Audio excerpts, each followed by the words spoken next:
Saya berdoa supaya setiap kita boleh mengakhiri pertandingan iman sebagai orang-orang yang setia di hadapan Tuhan. Seperti beberapa waktu yang lalu saya sampaikan di sini bahwa dalam hidup kita ini ada tujuan Tuhan yang harus kita capai.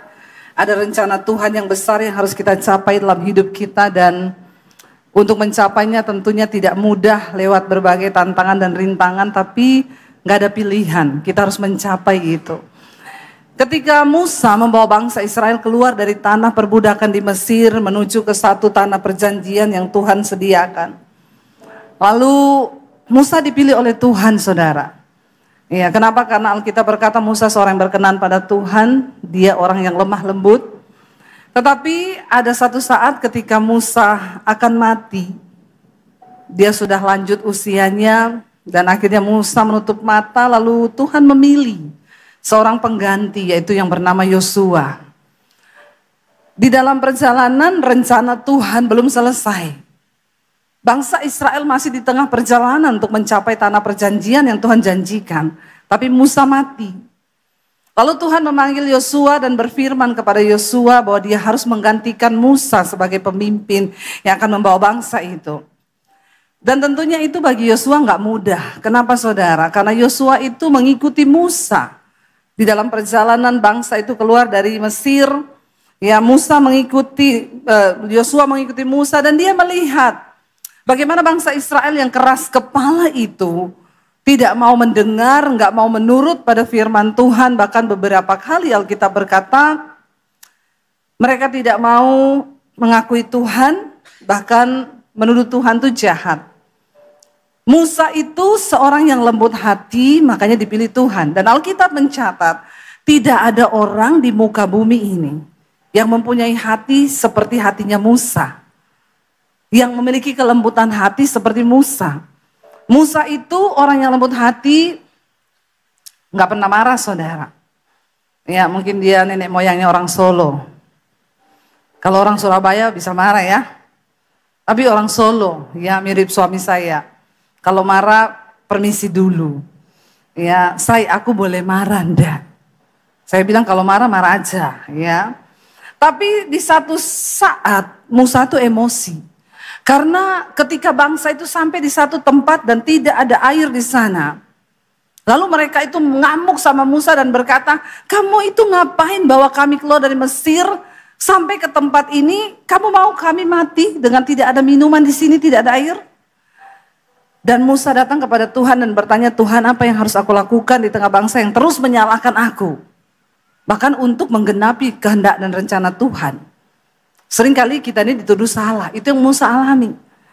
Dan ketika itu Tuhan berkata, ambil tongkat yang di tanganmu itu dan arahkan ke gunung batu dan katakan pada gunung batu itu, hai keluarlah air. Tapi karena Musa itu dia orang lembut hati, dia nggak tahan menahan marahnya, dia nggak bisa marah sama bangsa Israel, lalu dia lampiaskan marahnya ke gunung itu. Tuhan bilang sentuh aja pakai tongkat, tapi karena Musa emosi, dia pukul pakai tongkat gunung itu. Airnya tetap keluar, tapi Musa dapat penghukuman dari Tuhan. Dia tidak boleh masuk tanah perjanjian. Kalau saudara pernah ke Israel dan mampir di Jordan, kita datang ke satu tempat yang namanya Gunung Nebo atau Gunung Musa. Musa itu hanya sampai di situ, saudara. Di bawah itu adalah lembah Jordan, tanah perjanjian, tapi Musa tidak boleh masuk. Karena kesabarannya itu juga berbatas. Musa juga manusia. Saya bilang untung Musa lemah lembut, orang Solo. Kalau orang Sulawesi Musa itu, ya bukan gunung yang dipukul pakai tongkat. Tongkatnya itu kena ke kepalanya bangsa Israel pasti. Tapi, dan Yosua melihat itu, saudara. Yosua melihat setiap kejadian demi kejadian bagaimana bangsa itu sangat keras kepala, tidak mau menuruti firman. Bahkan Alkitab berkata semua yang keluar dari Mesir angkatan itu semuanya mati di padang gurun, dibunuh sama Tuhan. Yang masuk itu adalah angkatan yang berikutnya. Mereka tidak layak untuk masuk ke tanah perjanjian, mereka nggak layak menikmati janji Tuhan. Mati di padang gurun, mati karena dosa. Ya, tidak sempat mengalami janji Tuhan. Ketika Yosua dipilih Tuhan, saya yakin ada begitu banyak pertimbangan bagi Yosua. Aduh, Musa aja yang tua, mereka gak mau dengar nih, bangsa keras kepala. Bagaimana dengan aku? Tapi ketika Tuhan memanggil, ketika Tuhan memberikan satu arahan, satu janji atas janjinya, maka Tuhan juga memberi petunjuk supaya Yosua sukses dan berhasil. Dan terbukti Alkitab mencatat bahwa Yosua berhasil membawa bangsa itu masuk ke tanah perjanjian. Nah, hari ini saudara perhatikan, konsep Allah di dalam Alkitab itu tidak pernah berubah. Cara kerja Tuhan itu tidak pernah berubah dari perjanjian lama. Itu adalah sebuah gambaran kehidupan kita semua hari ini. Kalau Tuhan berhasil memberi petunjuk kepada Yosua dan dia berhasil masuk ke dalam rencana Tuhan yang besar membawa bangsa itu, berarti apa yang Tuhan sampaikan bagi Yosua itu juga berlaku untuk kehidupan kita hari ini, amin. Dan Yosua mengalami rancangan Tuhan, berhasil dan beruntung. Berapa banyak saudara yang mau hidupnya berhasil dan beruntung? Ya, saya percaya semua kita. Karena saudara berhasil belum tentu beruntung. Banyak orang di hidup ini kelihatannya berhasil loh, tapi tidak beruntung. Contoh, iya Bu, saya itu toko, saya tuh rame loh. Tapi waktu pembukuan akhir bulan, setiap kali hitung kok tidak ada untungnya. Nah itu bocornya kemana saudara? Ada juga yang berkata begini, anak saya tuh berhasil Bu, udah S1, S2, S21, S23 kayak Samsung. Tapi kok nggak ada untungnya ya? Kelihatannya dia sibuk berkarir, tapi ya nggak punya rumah, ya nggak punya ini, bahkan hidupnya ya begitu-begitu aja, nggak ada damai sejahtera, nggak ada sukacita. Kalau Tuhan yang memberi satu janji saudara, dia bilang supaya perjalananmu berhasil dan beruntung. Apa yang Tuhan sampaikan kepada Yosua berlaku buat kita hari ini. Baca bersama Yosua 1 ayat 7 dan ayat yang ke-8. Hanya baca 1, 2, 3. Kuatkan dan teguhkanlah hatimu dengan sungguh-sungguh. Jangan malas baca Alkitab. Buka mulutnya, 1, 2, 3, cepat. Suruh baca sama-sama. Baru baca aja udah gak mau saudara. Bagaimana saudara mau melakukan firman? Baca bersama-sama. Kenapa saya suruh baca bersama-sama? Saya yakin di rumah pada gak baca Alkitab. Jadi di gereja baca, amin. Baca. Karena ada manfaat waktu kau membaca, rohmu menangkap sesuatu. Maka terjadi mujizat. Baca bersama 1, 2, 3. Hanya kuatkan dan teguhkanlah hatimu dengan sungguh-sungguh. Bertindaklah hati-hati sesuai dengan seluruh hukum yang telah diperintahkan kepadamu oleh hambaku Musa. Janganlah menyimpang ke kanan atau ke kiri, supaya engkau beruntung kemanapun engkau pergi. Ayat 8, janganlah engkau lupa memperkatakan kitab Taurat ini, tetapi renungkanlah itu siang dan malam, supaya engkau bertindak hati-hati sesuai dengan segala yang tertulis di dalamnya, sebab dengan demikian perjalananmu akan berhasil dan engkau akan, katakan amin. Waktu baca dapat sesuatu enggak? Dapat kan? Ada enggak yang nyantol di pikiranmu? Kalau nggak ada nyantol berarti kau gila itu. Ya pulang saja kalau gitu, jangan di gereja ya. Pasti saudara, karena firman Tuhan itu berkuasa. Waktu kita membaca dengan mulut, kita ucapkan, kita mendengar, sesuatu terjadi loh dalam hidup kita. Ayat 7 tadi berkata dengan jelas, hanya kuatkan dan teguhkanlah hatimu dengan sungguh-sungguh. Pemulihan, perubahan, semua terjadi di hidup kita dimulai dari niat hati.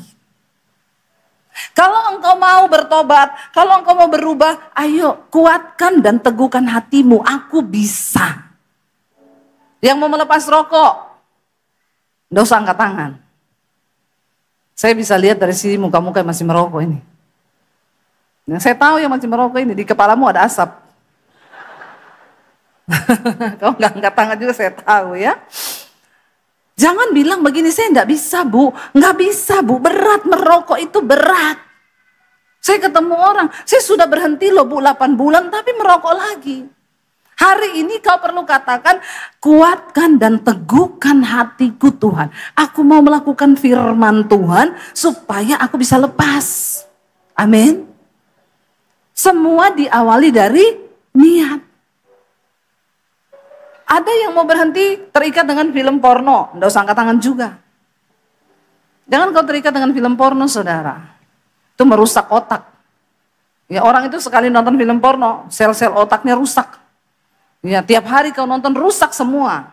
Makanya lama-lama orang yang kecanduan pornografi itu jadi gila. Lihat sapi lewat, sapinya enggak pakai celana. Dari dulu itu sapi tidak pakai celana. Dasar otakmu aja ngeres. Ya, karena kebanyakan lihat film porno. Bertobat. Ya, bertobat. Ya, makanya saudara jangan biarkan kedaginganmu itu menguasai engkau. Kalau kau punya niat dalam hati berkata, dalam nama Tuhan Yesus, teguhkan dan kuatkan hatiku Tuhan. Aku mau lepas dari film porno ini. Aku mau lepas dari judi ini. Aku mau lepas dari rokok ini. Saya percaya saudara. Waktu kau meneguhkan hatimu, menguatkan hatimu untuk melakukan firman, bertindak hati-hati sesuai semua yang tertulis dalam Alkitab.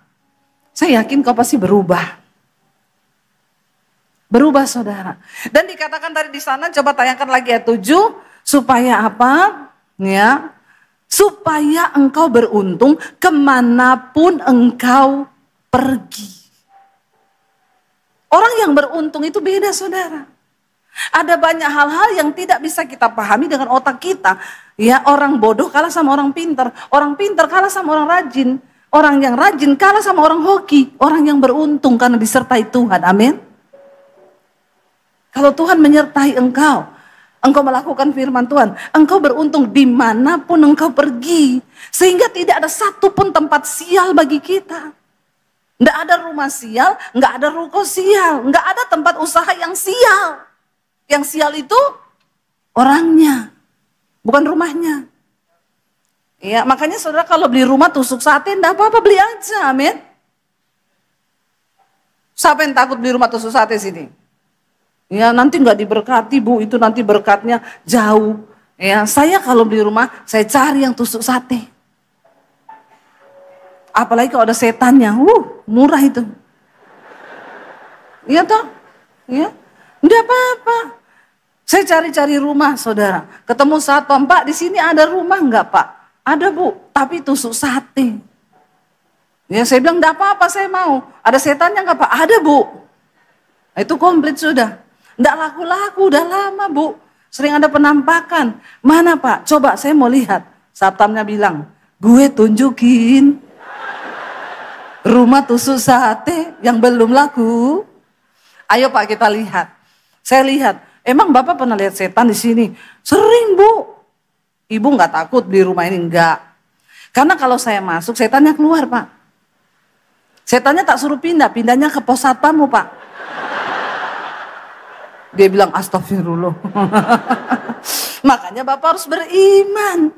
Dengar ya Pak, kalau kita hidup benar, melakukan firman Tuhan, setan tidak betah tinggal sama kita, amin. Jadi kalau ada orang Kristen rumahnya ada setannya, berarti kau temannya setan itu. Dikit-dikit lihat setan, dikit-dikit aku denger gini, aku lihat ini, saya bilang berarti kau teman akrabnya setan. Satu server. Kalau kita ini hidup benar, setan tuh enggak betah saudara. Ya udah akhirnya saya jadi beli itu rumah murah. Tusuk sate. Saya tanya sama Bang, Pak saya mau KPR rumah. Di mana Bu? Udah datang di survei. Enggak bisa Bu, kenapa? Kata Bang, tusuk sate. Saya bilang, kenapa juga Bang ikut-ikutan percaya yang begituan? Iya bukan percaya, enggak percaya Bu. Karena kalau ibu enggak bisa bayar cicilannya, itu kan jadi tanggungan Bang. Kita mau jual lagi susah rumah tusuk sate itu. Saya bilang kalau saya sih enggak peduli ya Pak. Yang penting satenya apa dulu, sate babi atau sate kambing gitu ya. Kan enak saudara. Alkitab berkata, menjamin kalau engkau bertindak hati-hati sesuai dengan semua yang tertulis dalam firman Tuhan, teguhkan dan kuatkan hatimu untuk tidak menyimpang ke kanan dan ke kiri, maka engkau akan beruntung kemanapun kau pergi. Amin, saudara. Jadi gak ada rumah sial, gak ada ruko sial, gak ada tempat sial. Yang Tuhan berkati itu orangnya, bukan rumahnya. Waktu kau hidup benar, berkat Tuhan itu tidak pernah tertukar.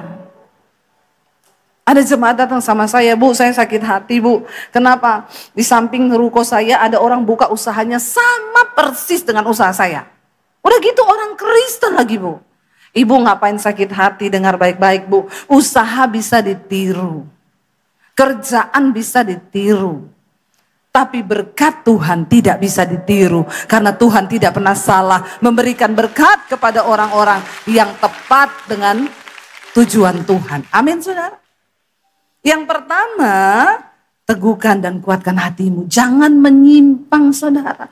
Walaupun banyak tawaran tuh kita menyimpang. No, aku mau tetap jalan lurus.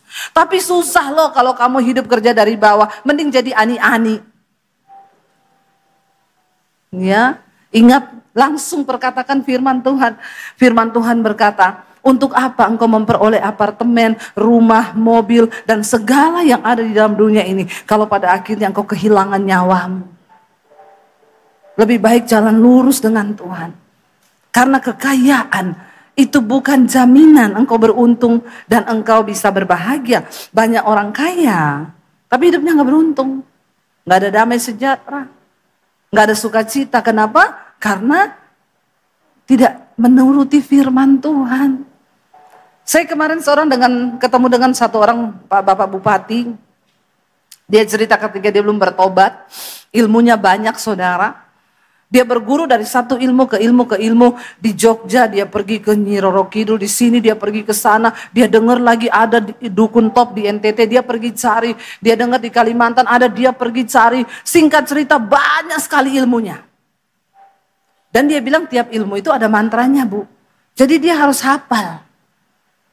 Kadang lupa. Dia bilang, tapi saya udah hafal mantra ya, Bu.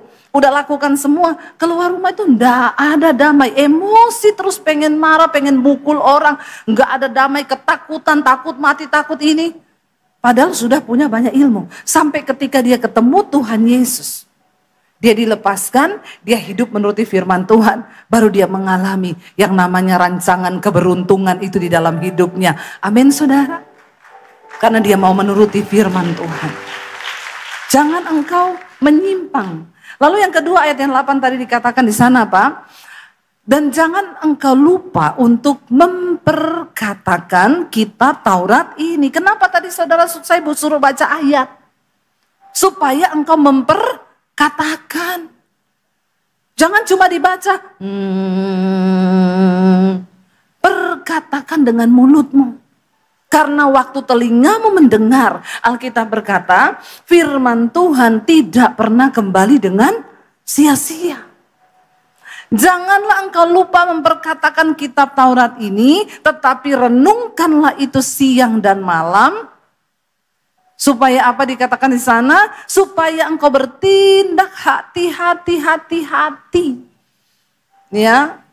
Dan dengan segala yang tertulis di dalamnya, maka dengan demikian perjalananmu akan beruntung dan engkau akan berhasil dan beruntung, saudara.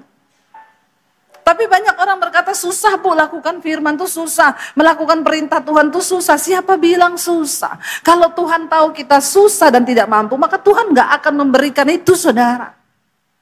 Cuma ya kita niat gak mau nuruti firman Tuhan. Kalau kita jadi Kristen tapi gak mau nurut firman, lah buat apa? Cuma tiap minggu datang duduk di gereja, dengar pulang gak lakukan. Buat apa, saudara? Kita sedang ada di hari-hari di mana Tuhan sedang mempersiapkan mempelainya yang kudus dan layak. Saudara bisa bayangkan ketika tiba-tiba sangkakala Tuhan berbunyi. Lalu orang-orang yang kudus akan terangkat lebih dahulu. Mengalami rapture dan orang-orang yang fasik akan tertinggal. Dan di sana tidak ada lagi keselamatan kecuali dibayar dengan nyawanya sendiri. Ayo kita berjuang supaya kita masuk di dalam perkenanan Tuhan. Neraka itu ada, saudara, jangan bilang gak ada. Neraka itu ada, surga itu juga ada. Kita sedang mempersiapkan umat yang layak hari-hari ini. Mempelai Kristus yang dibebaskan, dikuduskan dari segala dosa dan disucikan hidupnya. Jangan bilang sukar. Lihat Ulangan pasal 30, saudara, mulai ayat yang ke-11. Kita baca, jadi kalau ada saudara yang bilang firman Tuhan itu sukar, baca bersama lagi dengan suara yang keras. 1, 2, 3. Sebab perintah ini yang kusampaikan kepadamu pada hari ini tidaklah terlalu sukar bagimu dan tidak pula terlalu jauh. Bilang kanan kirimu, lakukan perintah Tuhan itu tidak sukar. Ya, mudah. Tidak jauh firman Tuhan itu. Tidak sukar firman Tuhan itu. Asal kita menetapkan hati, meneguhkan hati dan menguatkan hati untuk selalu mau ikuti firman Tuhan. Lalu dikatakan di sana apa? Baca 1, 2, 3. Tidak di langit tempatnya sehingga engkau berkata, siapakah yang akan naik ke langit untuk mengambilnya bagi kita dan memperdengarkannya kepada kita supaya kita melakukannya. Firman itu, perintah Tuhan itu tidak di langit, saudara. Sehingga kita sulit untuk mengerti apa sih yang Tuhan suruh itu, apa sih yang Tuhan mau dari hidupku, apa sih yang Tuhan minta dari hidupku. No, kita semua punya firman, kita semua tahu perintah yang Tuhan berikan buat kita. Jangan bilang gak tahu, apalagi zaman sekarang ada YouTube, saudara bisa dengar khotbah. Waktu saya belum jadi Kristen dulu, itu sulit bagi saya. Mau mengerti perintah Tuhan, belum ada YouTube dulu. Siaran TV juga belum sampai di poso sana, di kampung. Belum ada internet waktu itu. Bagaimana saya bisa tahu perintah Tuhan di hidup saya? Ketika saya terima Yesus, akhirnya saya dikasih Alkitab. Satu-satunya cara untuk saya bisa tahu perintah Tuhan dengan membaca Alkitab. Tapi itu pun tidak mudah. Kenapa? Karena saya harus baca Alkitab di kamar mandi, di toilet. Jam 2 malam saya bangun di toilet, di kamar mandi, saya baca Alkitab. Kenapa? Takut ketahuan. Kalau sampai ketahuan saya baca Alkitab, bisa dicincang saya sama papi saya. Jadi saudara bayangkan, zaman itu saya baca Alkitab jam 2 malam sambil menitiskan air mata. Tuhan, dengan lapar dan haus, kalau ada suara pintu, cepat saya simpan itu Alkitab, masukin di baju. Betapa sulitnya saat itu untuk saya bisa ngerti apa yang Tuhan mau dari hidup saya. Saudara bersyukur kalau hari ini firman Tuhan itu ada di tanganmu. Saudara bersyukur kalau hari ini perintah Tuhan kau bisa baca, kau bisa dengar kapan saja kau mau. Tidak seperti saya dahulu. Tapi memang mungkin orang kalau sudah terlalu gampang malah sulit ya. Kalau dibikin susah malah rindu kali ya. Tapi kan gak semua harus seperti saya dulu, saudara. Tiap hari Alkitab itu berubah tempat. Hari ini di bawah kolong, besok saya pindah di baju, besok saya pindah di bawah sepatu, besok saya pindah di sini. Saya takut ketahuan. Saya cuma pengen ngerti isi hati Tuhan yang ada di dalamnya. Karena belum ada YouTube, belum ada handphone, belum ada WA, belum ada apa-apa yang bisa membuat kita mengerti jalan Tuhan. Jadi begitu sulit. Tapi mungkin Tuhan melihat hati saya yang lapar dan haus. Dan Yesus berkata, berbahagialah mereka yang lapar dan haus akan kebenaran. Karena mereka akan dipuaskan. Lalu dikatakan di sana, perintah itu juga tidak ada di seberang laut sana. Tidak di seberang laut tempatnya, sehingga engkau berkata, siapakah yang akan menyeberang bagi kami? Ya, untuk apa? Untuk mengambilnya bagi kita dan memperdengarkannya kepada kita supaya kita melakukannya. Tidak di laut sana, tidak di pulau sana, saudara. Lalu Alkitab bilang apa? Baca 1, 2, 3. Tetapi firman ini sangat dekat kepadamu, yakni di dalam mulutmu dan di dalam hatimu untuk dilakukan. Dekat sekali. Di hati dan di mulut. Waktu kau baca, kau simpan di hati dan kau perkatakan. supaya kau bertindak hati-hati dalam perilakumu, engkau lakukan semua seturut dengan firman. Saudara, coba saudara baca Alkitab, hafal satu ayat satu hari, saya yakin hidupmu pasti berubah, pasti ada buah yang akan engkau dapat, sebab firman Tuhan itu berkuasa saudara, amin. Nggak jauh saudara, dia berada sangat dekat. Baca 1, 2, 3 dengan suara yang keras, ingatlah, aku akan menghadapkan padamu pada hari ini apa? Kehidupan dan keberuntungan, kematian dan kecelakaan. Ada 2 jalan di depan kita ini saudara. Yang satu jalan kehidupan dan keberuntungan, yang satu jalan kematian dan kecelakaan. Kita yang pilih sendiri nasib di dunia ini. Kita yang pilih. Waktu engkau memilih untuk bertobat dan hidup sesuai dengan kehendak Tuhan, melakukan kebenaran, maka hidupmu memperoleh rancangan kehidupan dan keberuntungan.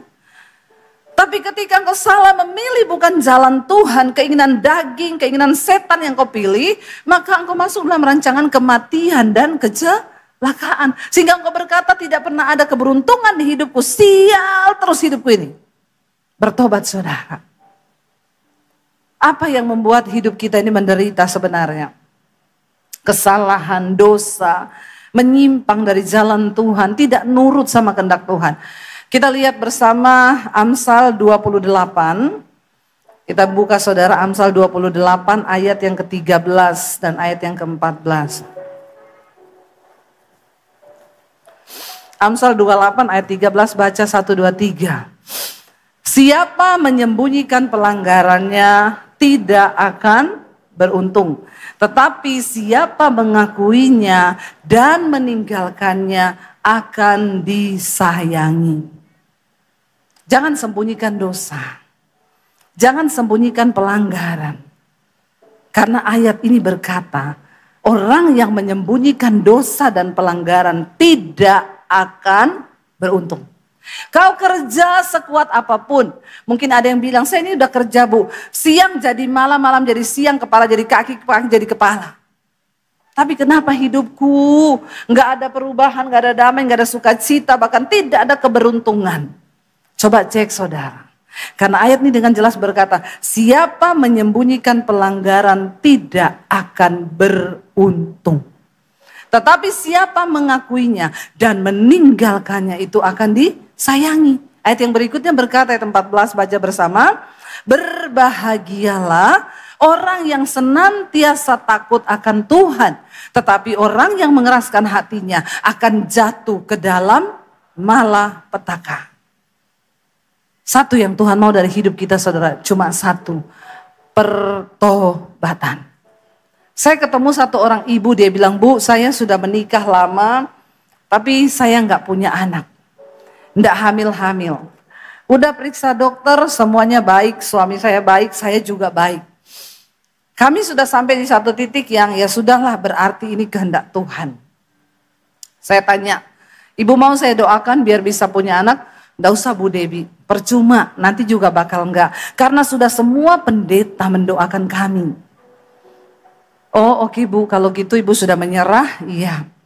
Bu, sebelumnya saya tanya dulu, mungkin dulu sebelum menikah, Ibu pernah dengan suami menolak kehamilan? Kan ada yang berkata, kita nikah dulu aja tapi enggak usah punya anak. Ada orang-orang yang menikah yang berkata begitu. Banyak yang mereka yang tidak punya anak karena dulu waktu menikah menolak. Ya kita menikah dulu, enggak usah punya anak dulu ya. Nanti dia pikir anak itu dia yang atur. Padahal Tuhan yang atur. Oh enggak Bu, katanya kami dari pertama menikah sudah pengen punya anak. Oh, atau ada hal-hal lain yang mungkin Ibu mau ngomong sama saya. Oh, iya Bu Debi gini ya, saya nggak pernah cerita sama siapa-siapa, ini cuma cerita sama Ibu aja. Ibu, itu ada pengaruhnya enggak? Dulu saya ini sebelum menikah dengan suami saya kan punya beberapa pacar. Saya beberapa kali aborsi dengan pacar-pacar saya yang lama. Tapi saya nggak pernah cerita itu Bu. Ya bisa jadi itu diikat iblis Bu. Karena Ibu pernah melakukan itu. Tapi sekarang Ibu sudah mengakuinya. Dan Alkitab berkata, apa yang kau lepas di bumi terlepas di surga, apa yang kau ikat di bumi terikat di surga. Hari ini kita berdoa Bu ya, biar Tuhan ampuni kalau ada kutuk kita patahkan. Ibu minta ampun, sekarang ibu sudah mengakui dosa itu. Ayo kita berdoa. Saya berdoa saudara, Tuhan putuskan semua kutuk, bahkan dosa-dosa akibat masa lalu, putuskan. Saya pegang perutnya dalam nama Tuhan Yesus. Engkau bisa memberikan mereka anak keturunan ilahi. Udah saudara, tapi dia cuma bilang, saya sih sudah gak berharap Bu Debbie. Karena udah umur juga. Saya pulang saudara, berapa bulan kemudian saya di WA, Bu Debbie, puji Tuhan, saya sekarang hamil. Tuhan beri anak keturunan ilahi. Loh benar saudara, siapa mengakui pelanggarannya akan beruntung. Tapi siapa menutupi dosanya tidak akan beruntung. Saya pernah bersaksi di sini seorang pejabat yang bertobat karena dokter vonis umurnya tinggal 6 bulan dia bakal mati. Lalu dia berdoa sama Tuhan, Tuhan, saya pengen umur panjang. Apa yang harus saya lakukan? Tuhan bilang, kalau kau mau umur panjang, mau sembuh, ya cuma satu. Apa Tuhan? Akui dosamu sama istrimu. Waduh, bapak-bapak kalau dengar begini udah langsung nih. Dia langsung meriang ini. Dia bilang gini, waduh suruh ngaku sama istri. Yang ada kalau sama Tuhan mungkin 6 bulan matinya. Tapi kalau ngaku sama istri ya bisa dipercepat. 3 bulan apa 2 bulan bisa mati nih. Ya, tapi dia berpikir gini, yang ngaku mati, enggak ngaku juga mati. Sama-sama daripada mati berdosa, mending ngaku. Bukan cuma istrinya yang dia panggil, keluarga besarnya dikumpulin saudara. Lalu dia pengakuan dosa, dia bilang umur saya nggak lama lagi. Jadi saya mau pengakuan dosa supaya kalian tahu siapa saya. Supaya iblis ditelanjangi dan dipermalukan. Saya ini berdosa, saya gini. Lalu diajak istrinya keliling kota. Di situ ada perempuan, di situ ada banyak. Istrinya kaget. Dia nggak menyangka kalau suaminya sebejat itu. Memang istrinya terluka saudara, nangis terus istrinya. Tapi setelah dia pengakuan, hatinya damai, hatinya tenang, dia mulai cari Tuhan. Dengerin khotbah, dia bilang termasuk khotbah ibu tuh di YouTube saya dengerin tiap hari Bu. Ya sehari 5-6 kali saya dengar khotbah. Lalu imannya bertumbuh, hidupnya berubah. Dia tinggalkan semua dosa yang sudah diakuinya.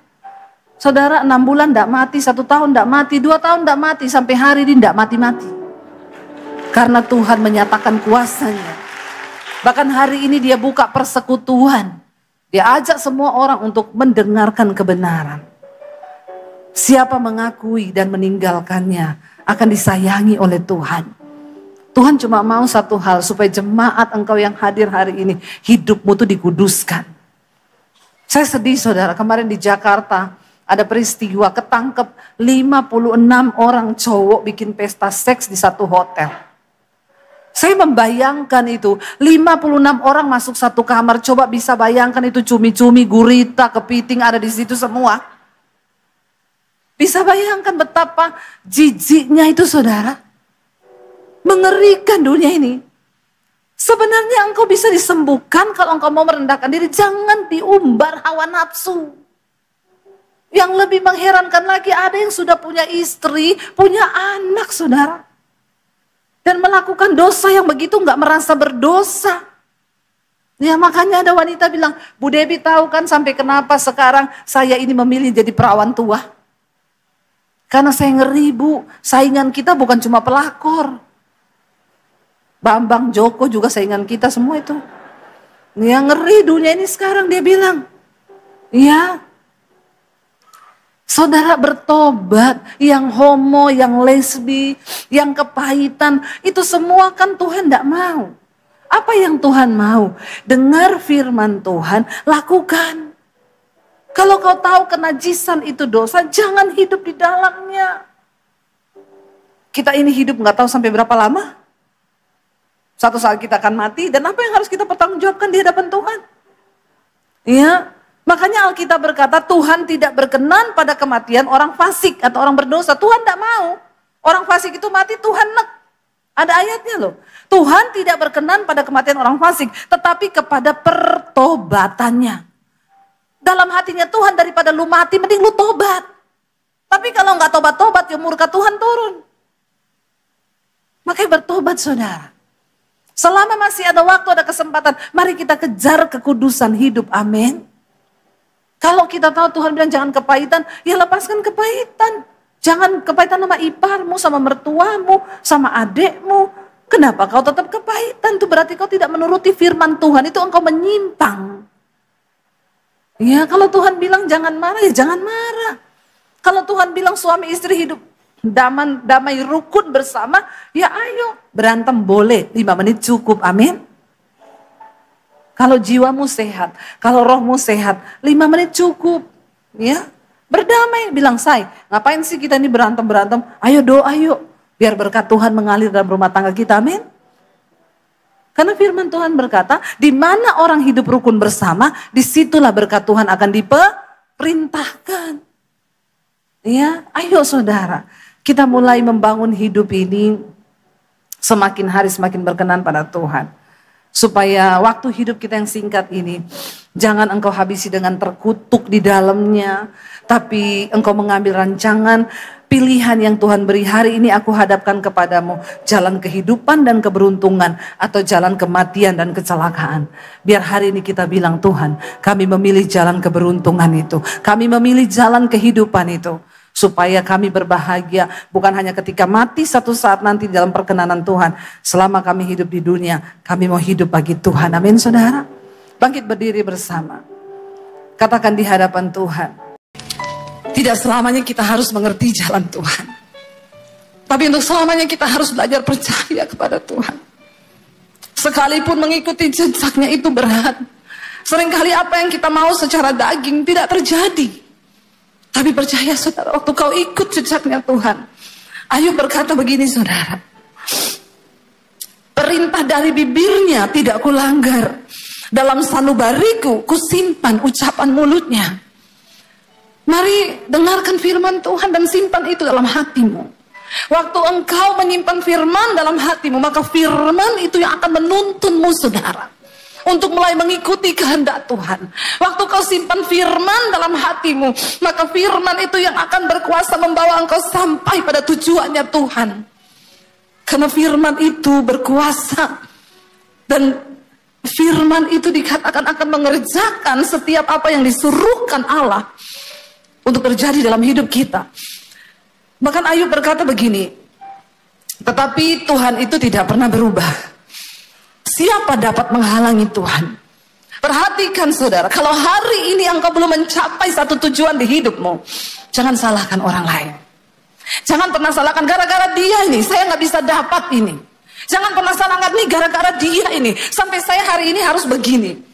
Waktu Tuhan yang menentukan untuk engkau dapat mencapai sesuatu, maka dikatakan tidak ada yang bisa menghalangi Tuhan. Tidak ada yang dapat menghalangi kuasa Tuhan yang besar untuk membawa engkau digenapi janji itu dalam hidupmu. Gak ada. Tidak ada satu manusia yang berkuasa pun saudara, yang dapat menghalangi jalan Tuhan atas hidupmu. Bagian kita cuma duduk di kaki Tuhan dan belajar percaya. Ajar kami memahami Tuhan, apa maksudmu dari setiap ujian ini. Waktu kau tahu bahwa ayat ini berkata, siapa dapat menghalangi Tuhan? Karena itu saya selalu belajar untuk menerima bahwa kenyataan apapun yang kita hadapi hari ini itu seizin Tuhan. Dia tidak pernah terlalu cepat. Tuhan gak pernah buru-buru saudara. Walaupun kita udah gebelet banget pengen dapetin itu, tapi Tuhan bilang tunggu. Kalau aku belum berkata, itu gak akan terjadi. Waktu kita mengerti cara Tuhan ini, kita gak mudah menyalahkan orang lain gara-gara dia itu. Sampai saya gak bisa begini, gara-gara dia itu. Stop. Karena Tuhan, kalau dia sudah menetapkan sesuatu, ayat ini berkata, tidak ada satu pun yang dapat menghalangi Tuhan.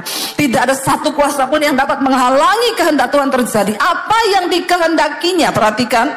Ayat ini berkata begini saudara. Baca bersama. Apa yang dikehendakinya dilaksanakan juga.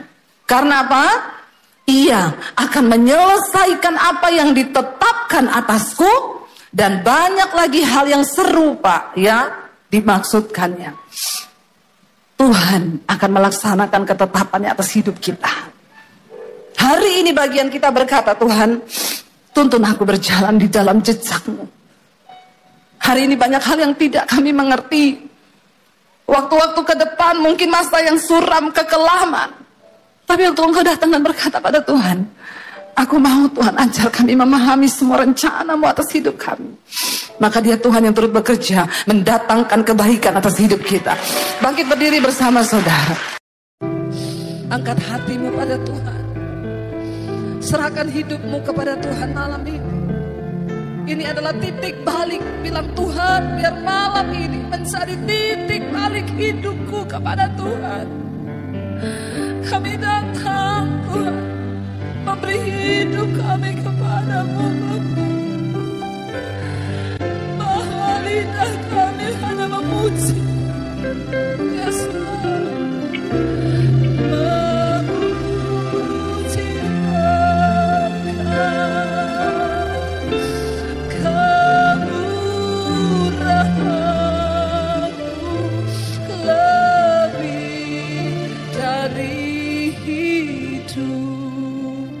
Tutup mata dalam hadirat Tuhan. Bapa, lihat setiap hati kami malam ini. Kami datang Tuhan. Tuhan yang tahu hidupmu masing-masing saudara. Dan malam ini Dia cuma mau Engkau beri hidupmu yang sungguh-sungguh bagi Dia. Tidak peduli dosa apapun yang sedang hari ini Engkau lakukan. Tuhan tidak pernah melihat masa lalu, tapi Dia tunggu engkau yang sekarang untuk menyerahkan hidupmu kepada Tuhan.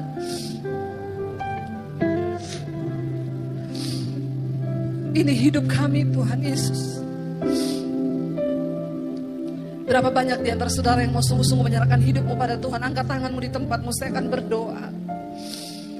Tuhan, Engkau melihat setiap tangan kami yang terangkat kepadamu Tuhan. Ini kami di atas kota Palangkaraya ini Tuhan. Kami datang menyerahkan hidup kami kepada Tuhan. Biar kemurahan-Mu nyata di hidup kami Bapa. Ya Yesus, kami tahu malam hari ini surga bersorak-sorai melihat setiap anak-anak-Mu datang menyerahkan hidup mereka kepada Tuhan. Jesus, sebab tidak ada persembahan yang menyenangkan hati Tuhan selain persembahan hidup yang kudus dan yang berkenan kepada Allah. Apapun keadaan kami malam ini, kami mau berkata sekali Yesus, kami mau tetap pilih Yesus saja dalam hidup kami. Tuhan, apapun yang sedang mereka alami dalam hidup mereka malam ini, hamba percaya Engkau yang Maha Tahu. Yang terikat dengan dosa sudah dilepaskan dalam nama Tuhan Yesus.